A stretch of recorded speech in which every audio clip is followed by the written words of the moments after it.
Assalamualaikum warahmatullahi wabarakatuh. Alhamdulillahirrabbilalamin. Wassalatu wassalamu ala asrafil anbiya'i wal mursalin wa ala alihi wasbihi ajma'in. Kali ini saya akan membahas perihal masalah sedekah dan perekonomian. Ya. Sedekah, charity, atau dalam bahasa Inggrisnya charity, adalah instrumen dalam ekonomi Islam yang selalu kita dengung-dengungkan. Ya. Dalam ilmu ekonomi konvensional, pembahasan tentang sedekah, charity, porsinya kecil sekali, ya, porsinya kecil sekali sehingga kemudian sisi kedermawanan dan lain sebagainya tidak terlalu banyak dibahas dalam ilmu ekonomi konvensional. Tapi dalam ilmu ekonomi Islam, sedekah apapun itu, sedekah wajib maupun sedekah sosial, kita lihat dalam rukun Islam saja, ya, ada zakat, ya. Zakat ini adalah sedekah yang wajib. Nah, sedekah yang wajib itu menjadi salah satu pilar ataupun membagi kepada orang lain, itu adalah menjadi salah satu pilar dalam Islam. Apa maknanya di sini? Kalau menjadi pilar itu berarti sesuatu yang penting untuk perekonomian dan lain sebagainya. Ya. Sedekah, bahasa sederhananya adalah memberikan sesuatu kepada orang lain. Ya, sedekah sangat dianjurkan dalam Islam. Ya, kita coba lihat dalam salah satu ayat Al-Quran, Al-Baqarah, Bismillahirrahmanirrahim, yamhaqullahu riba wa yurbis shadaqat. Ya, Allah memusnahkan riba dan menyuburkan sedekah. Nah, mari kita coba bahas ayat ini. Ini ayat yang sangat luar biasa. Ayat yang tidak hanya tidak hanya perihal masalah boleh dan tidak boleh, haramnya riba, tetapi ini ayat yang sangat dekat dengan isu-isu ekonomik. Kita coba lihat, ya. Riba, contoh sederhana dari riba itu adalah bagaimana rentenir memberikan kredit, ya, kepada pengusaha-pengusaha kecil, mikro, 500.000 misalnya, kepada pedagang bakso. Kenapa mau ngasih 5.000 pada pedagang bakso? Karena pedagang bakso tidak punya jaminan. Pedagang bakso ini hanya butuh misalnya 500.000. Kalau dia datang ke bank, ya, banknya minta jaminan, tidak mampu, sehingga kemudian butuh uang cepat. Maka pengusaha kecil tersebut, pedagang bakso tersebut, minta kepada rentenir, dikasihlah 500.000. Tetapi, ya, 500.000 itu kemudian pemberi kredit, ya, rentenir itu mensyaratkan pengembalian yang cukup tinggi, ya, yang kemudian akan memberatkan pengusaha kecil tersebut. Pengusaha bakso menggunakan 500.000-nya untuk apa? Untuk berdagang, untuk membeli bahan baku dan lain sebagainya, ya. Terus kemudian sore dia menghitung kembali, ada keuntungan, dia simpan sampai kemudian sudah waktunya dia pembayaran, dikembalikanlah kepada rentenir tersebut. Pengusaha atau pemberi kredit tadi, ya, memberikan sejumlah uang, misalnya 500.000 tadi kepada pengusaha kecil, ya, itu eksploitatif. Maksud eksploitatif itu artinya bahwa pemberi pembiayaan yang kemudian menyerahkan 500.000-nya itu, pengusaha kecilnya diminta untuk kerja keras. Kenapa? Karena pengembaliannya besar sekali, dan itulah yang dimaksud eksploitatif. Eksploitatif ini pengusaha kecilnya itu berat, ya, berat untuk bisa mengembalikan dengan jumlah yang sangat besar, sehingga makna eksploitasi tadi menimbulkan, ya, efek-efek negatif. Apa efek negatif itu? Efek negatif itu adalah ketakutan, aura yang negatif yang dirasakan oleh pengusaha tersebut, ya, kepada pengusaha kecil tersebut, maksud saya, kepada rentenir tersebut. Ketakutan kalau misalnya dagangannya tidak laku sehingga tidak mampu membayar kepada rentenir tersebut, ya. Ketakutan dikejar-kejar, ya. Ada kemungkinan mungkin kalau memang tidak mampu, mungkin berusaha untuk menghindar. Ketika ditatangi rentenir, berusaha untuk menghindar, ya. Di lain pihak, rentenir juga karena dia mengeksploitasi para pengusaha kecil tersebut, maka yang ada dalam pikirannya, ada dalam hatinya, itu adalah bagaimana uangnya kembali dengan cara apapun, kalau perlu panggil bodyguard untuk debt collector dan sebagainya, ya. Ini adalah aura-aura negatif yang timbul dari rentenir pinjaman yang berbasis riba tersebut.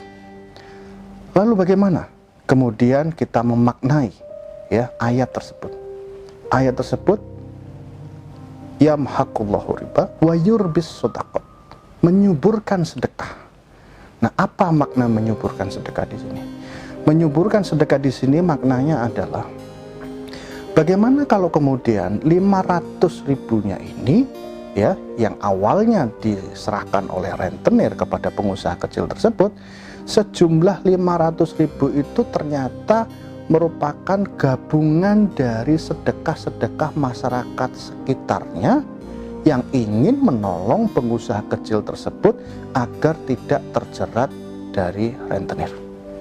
Jadi misalnya ada 5 orang, 100 ribuan, terkumpullah 500 ribu, kemudian disedekahkan kepada pengusaha kecil tersebut. Nah, mari kita lihat, coba bedakan antara yang pertama 500 ribu itu diserahkan oleh rentenir, sama yang kedua 500 ribu itu diserahkan oleh sekumpulan masyarakat yang berdonasi 100 ribuan, 5 orang 500 ribu ya. Sedekah ya, ketika sedekah maka itu akan kemudian digunakan ya oleh pengusaha kecil tersebut seperti niatan awalnya, yaitu untuk berdagang. Apa yang membedakan? Yang membedakan tentunya adalah pada sedekah pengusaha kecil tersebut yang terjadi adalah rasa syukur. Rasa syukur yang sangat-sangat tinggi, mendoakan kepada Allah, mudah-mudahan para donatur itu yang memberikan total 500 ribu agar ditambahi rezekinya. Ya, ditambahi rezekinya. Jadi ada doa yang kemudian diarahkan kepada donatur-donatur, minta sama Allah. Pengusaha-pengusaha kecil pedagang bakso yang tadi menerima 500 ribu tadi minta sama Allah, mudah-mudahan para donatur itu dilapangkan rezekinya oleh Allah. Begitu juga para donatur. Para donatur yang kemudian berhasil untuk kemudian menyelamatkan si pengusaha kecil tersebut ya dari jeratan rentenir, mereka akan senang. Kenapa? Karena dapat membantu pengusaha kecil yang pada saat itu butuh pertolongan. Kenapa butuh pertolongan? Karena pengalaman sebelumnya dia tidak mampu membayar ke rentenir karena memang bunganya terlalu tinggi, kemudian diselamatkan dengan sedekah. Ya, artinya apa di sini? Terselamatkan pengusaha kecil tersebut. Ya, para donatur tadi akan sangat berbahagia, ya, dan itu kemudian akan muncul aura-aura positif, ya, aura-aura positif. Dan kalau kita lihat lagi, ini adalah sebagian kecil saja, ya, sebagian kecil. Bagaimana kemudian kalau ini dilanjutkan, ya, dengan banyaknya orang berdonasi maksud saya kepada pengusaha kecil tersebut, maka pengusaha kecil tersebut tidak perlu untuk pinjam kepada rentenir.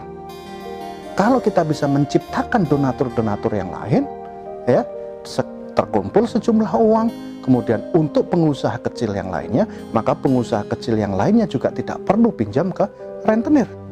Sehingga ketika kita banyak orang yang kemudian berdonasi, maka yang terjadi adalah semakin banyak orang menghindar dari rentenir, yaitu riba.